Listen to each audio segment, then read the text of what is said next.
Ya jiwa itu memang nggak bisa bebas karena ini tadi.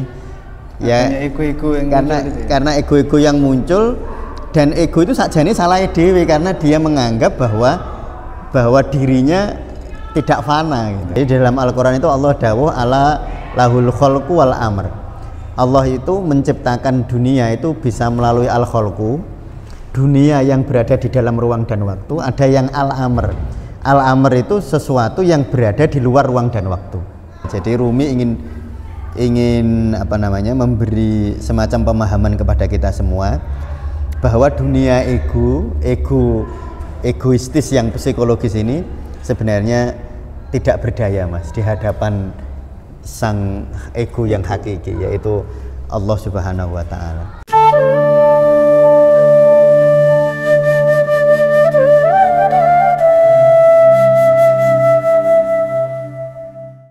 Assalamualaikum warahmatullahi wabarakatuh. Waalaikumsalam warahmatullahi wabarakatuh. Halo teman sepi, kita kembali lagi di rumah ngaji Rumi sebagai terapi. Nah, di episode kali ini kita akan membahas tentang ya bagaimana kita menyadari kebebasan jiwa ya Pak. Iya. Melalui syair Rumi ini ya. Iya. Langsung saja kita bacakan syairnya ya. Iya. Dunia ini adalah penjara jiwa-jiwamu. Pergilah ke padang Sahara kebebasan jiwamu. Dunia ini terbatas, dunia sana tak terbatas. Rupa dan bentuk dunia ini adalah tirai bagi alam sana. Meskipun Fir'aun punya ribuan tombak, kalah dengan satu tongkat Musa. Meskipun ada ribuan pengobatan Galen, di hadapan Isa hanya embusan napas dan candaan. Meskipun ada ribuan jilid bait-bait syair, di hadapan Rasul yang ummi adalah kehinaan. Nah, di sini tuh Rumi ngomong gini, dunia itu adalah penjara-penjara jiwamu. Nah, maksudnya penjara jiwa ya Bapak? Ya, kalau kita baca jiwa di sini itu maknanya ego ya. Nah, jadi ego atau nafas. Jadi sebenarnya kalau orang di dunia ini masih salah memaknani aku. Jadi aku itu kan ada dua ya. Namanya aku kolbiyah itu ego. Lalu ada aku rohaniyah yang itu merupakan aku yang sejati. Nah ya. Nah, ketika orang terjebak pada ego-ego psikologis, maka dunia memang penjara karena dunia itu terbatas, Mas. Kan orang ego itu kan ingin melampaui sebenarnya ya. Ingin melampaui ketakterbatasan, inginnya karena memang bawaannya begitu. Karena memang asal ego itu, asal dari aku kolbiyah itu kalau dirunut itu kan sebenarnya berasal dari ketakterbatasan. Maka dia ingin kembali. Nah, tetapi dunia itu kan dimensinya terbatas ya. Minimal kan dimensi 4 ya.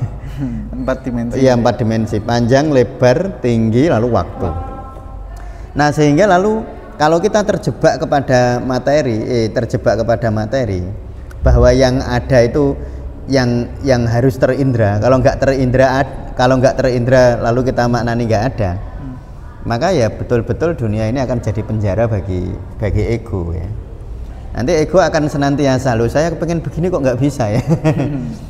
Nah, dunia ini kan memang berlaku begitu ya Mas ya. Berlaku bahwa manusia tidak bisa mendatangkan seluruh keinginan egonya, nggak bisa. Jadi misalnya manusia tiap hari ingin makan ini gitu. Bahkan seandainya dia punya uang sekalipun, dia nggak bisa setiap hari bisa, karena itu tergantung banyak hal. Misalnya ya, beras yang ada di nasi yang ada di depan mata kita yang mau kita makan, apakah itu benar-benar dari kita? Kan enggak. Banyak sekali dipengaruhi oleh faktor luar yang sangat banyak sekali ya. Dipengaruhi dari pedagang beras, sebelum ke pedagang beras dari petani nanti tergantung yang jualan pupuk dan lain sebagainya, belum lagi tergantung pada iklim, pada hujan. Jadi beras atau nasi yang tersajikan di depan kita itu bukan benar-benar dari kita. Nah, itulah menunjukkan keterbatasan ego, sehingga ketika kita ini terjebak di dalam lembah materi ya, memang dunia ini akan menjadi penjara-penjara bagi kita. Maka kita harus pergi, artinya melampaui melampaui dunia gitu, melampaui dualitas dunia ini, melampaui alam materi ini. Kita harus masuk, kalau dalam dunia sufi Mas Fatih ya, alam itu kan ada 4 ya. Nah ini kalau di dalam dunia sufi, alam material itu namanya alam mulek, itu alam material. Lalu yang lebih subtil dari alam mulek kan alam malakut. Lalu nanti ada alam jabarut, lalu yang paling tak terhingga itu ya namanya alam lahut. Nah kita harus kembali ke sana sebenarnya, melampaui alam mulek tadi. Jangan sampai terjebak di alam mulek, karena nanti kita akan tidak mungkin terbebaskan, Mas. Ya kan tadi Mas Fatih bilang ini kan pembebasan jiwa. Ya jiwa itu memang nggak bisa bebas karena ini tadi. Ya ego-ego yang karena ego-ego yang muncul, dan ego itu sakjane salah dewe karena dia menganggap bahwa dirinya tidak fana gitu. Dia menganggap, makanya dia di dalam dunia ini kan ada, ya kalau kita bayangkan ini ada apa namanya penjara ya. Masuk di dalam penjara lalu ada jeruji-jeruji. Nah jeruji-jeruji inilah yang harus dilampaui gitu. Nah dia hanya bisa melampaui ketika dia tidak memateri. Selama dia meyakini bahwa Mas Fatih meyakini bahwa diri Mas Fatih itu tangan, kepala ini, ya nggak mungkin melampaui, karena ini akan selalu terjebak di dalam ruang waktu. Kan nggak mungkin enggak kan? Ya, jadi tubuh kita, darah, saraf, ya, tulang, daging, ini semua berada di dalam ruang dan waktu. Sehingga kalau ego kita menganggap bahwa aku, makanya rumusnya selalu man arafa nafsahu, memahami keakuan kita. Kalau memahami aku, Mas Fatih memahami aku adalah daging darahku, ya nggak bisa melampaui, nggak mungkin. Makanya kalau kita ingin melampaui dunia ini, alam materi ini, kita harus menyadari aku kita yang sejati, bahwa aku kita yang sejati bukan daging dan darah. Nah, itu ya. Karena dunia ini terbatas, dunia sana tak terbatas. Kan nggak mungkin yang terbatas itu dia kalau tidak menyadari ketidakterbatasannya, dia nggak mungkin bisa masuk ke dunia yang tak terbatas. Rupa dan bentuk dunia ini adalah tirai bagi alam sana. Nah, memang ini tirai. Jadi daging dan darah itu tirai dan dia menjadi penghalang. Tapi sebenarnya kalau kita masuk ke lebih dalam, sebenarnya dia barzah, Mas. Jadi sebenarnya alam materi ini adalah, kalau tadi kita ngaji ya, nikmal matiyah. Jadi materi itu sebenarnya kendaraan terbaik. Maka bukan berarti kita harus membenci daging dan darah, nggak bisa. Tetapi gunakanlah daging dan darah ini sebagai matiyah, sebagai kendaraan fartakhiluha ilal akhirah, yang akan membawa kita kepada dunia sana, dunia akhirat ini. Nah, karena kalau kita mau perbandingkan, Mas ya, alam lahiriah sama alam batiniah, kalau mau kita perbandingkan, kalau di dalam dunia sufi itu, atau kalau teman-teman senang belajar di spiritualitas modern, yang pernah membaca Power and Force-nya Hawking ya, kan di situ ada istilah force and power ya. Force itu kekuatan ego, power itu kekuatan ego tapi E-nya besar. Force itu kekuatan aku, A-nya kecil. Kalau power itu kekuatan aku yang A-nya besar. Maka selama kita ini nggak menyadari bahwa kita ini adalah kalau di dalam bahasa, di dalam diri kita ada ruhnya aku yang A-nya besar itu, kita akan selalu di dalam force ya. Force itu kekuatan yang terbatas. Jadi kekuatan lahiriah ini selalu terbatas, Mas. Karena tadi dia dijebak di dalam ruang waktu, dia nggak terbatas. Makanya lalu kalau di dalam spiritualitas modern itu ada istilah force and power ya. Nah, power itu kekuatan ruhaniyah itu. Kalau force itu kekuatan lahiriah. Kekuatan lahiriah akan dijebak di dalam penjara di dalam dunia yang merupakan penjara. Dia nggak bisa melampaui, nggak bisa. Sak melaku-melakune bantere sampean, misalnya sampean di dalam kereta ya, contoh ini. Mas Fatih ini di dalam kereta. Mas Fatih melayu sak bantere tetep banter kereta nih. Iya kan? Kalau Mas Fatih mau lebih cepat dari kereta, Mas Fatih harus keluar dari kereta kan, lalu naik pesawat kan gitu. Nggak bisa Mas Fatih berada di dalam ruang dan waktu, masih terpenjara di dalam daging dan darah, lalu Mas Fatih ingin melampaui daging dan darah atau ingin melampaui dunia materi, ya nggak bisa. Nah, atau kalau di dalam dunia tasawuf itu ada istilah al-khalqu dan al-amr, Mas. Ini teman-teman bisa mencari istilah itu al-amr dan al-khalqu. Jadi dalam Al-Qur'an itu Allah dawuh ala lahul khalqu wal amr. Allah itu menciptakan dunia itu bisa melalui al-khalqu, dunia yang berada di dalam ruang dan waktu, ada yang al-amr. Al-amr itu sesuatu yang berada di luar ruang dan waktu. Namanya al-amr. Nah, ketika orang itu berada di dalam al-amr, itu kekuatannya ya kalau kita mau memperbandingkan ya sebenarnya nggak bisa dibandingkan karena itu ibarat setitik samudra dibanding air samudranya. Jadi sebenarnya nggak bisa dibandingkan. Tetapi seandainya kita masih berada di dalam dunia al-khalqu. Dunia al-khalqu itu gini, Mas. Dunia yang kita terjebak dalam hukum sebab akibat.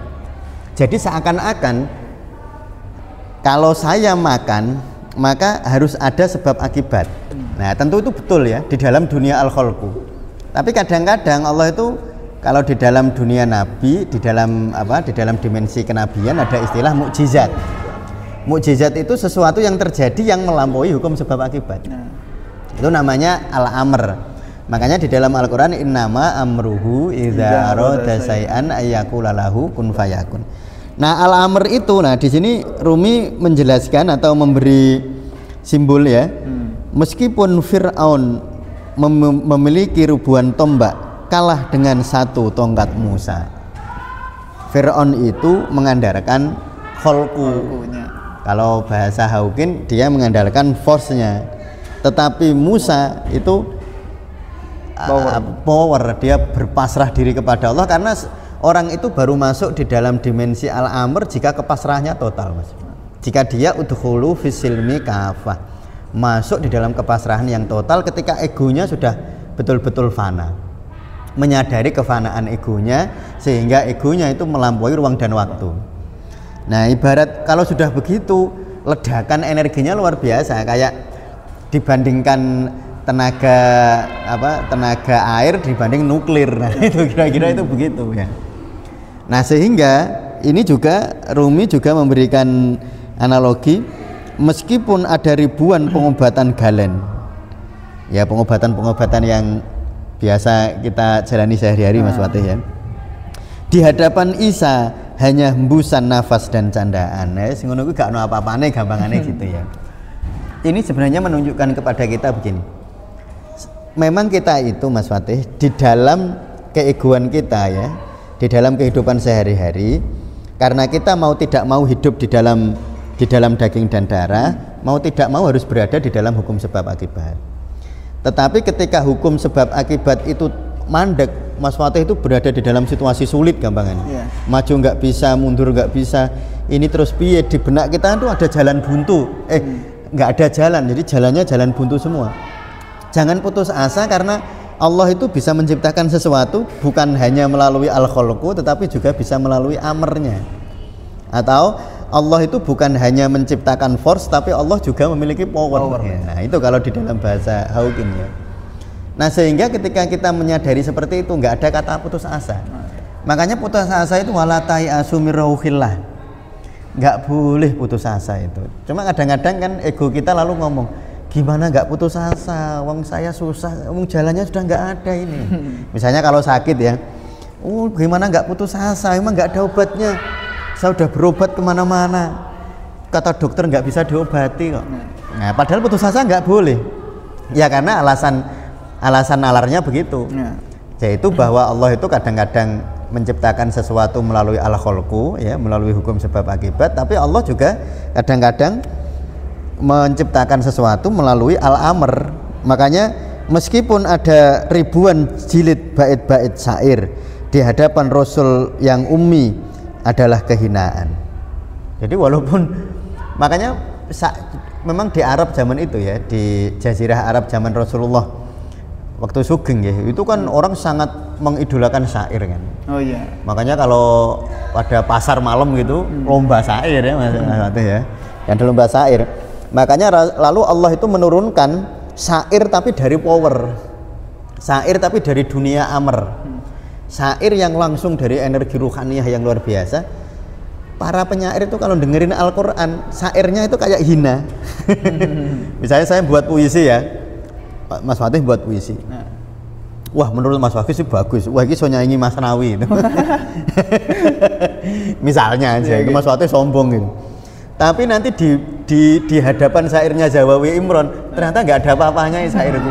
Di hadapan syairnya Kiai Haji Zawawi Imron, nggak ada apa-apanya dibanding syairnya Kiai Haji Mustafa Bisri misalnya. Tapi syair-syair Kiai Haji Mustafa Bisri, syair-syair dari Kiai Haji Zawawi Imron, syair-syair dari Rendra, syair-syair dari siapa itu? Ya tokoh siapa itu? Yang Mbah Nun, Mbah Nun ajaib itu. Tetapi kalau di hadapan Al-Quran, di hadapan Al-Quran ya jadi remeh-temeh gitu. Ya tentu itu gitu. Makanya di sini